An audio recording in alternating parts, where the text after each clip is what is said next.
Please please please সবাই please please please সবাই আমার চ্যানেলটিকে সাবস্ক্রাইব করুন, প্রচুর প্রচুর লাইক দিন, কমেন্টে জানান ভিডিওটা কেমন হয়েছে। তো হ্যালো এভরিওয়ান, আসসালামু আলাইকুম।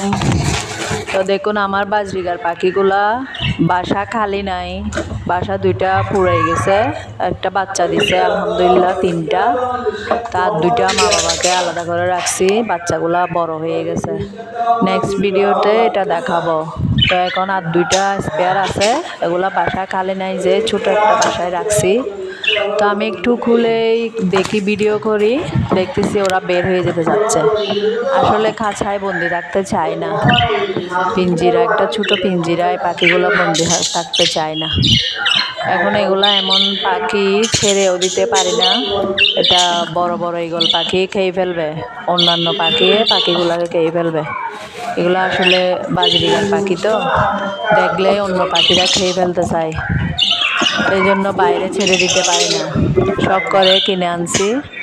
তো এখন আল্লাহ দিলে দেখা যাচ্ছে যে তিনটা চারটা থেকে আরও তিনটা বাড়ছে। তো এখন আমাদের বাসা লাগবে, বড় একটা বাসা লাগবে। তো সবাই সাবস্ক্রাইব করুন প্লিজ।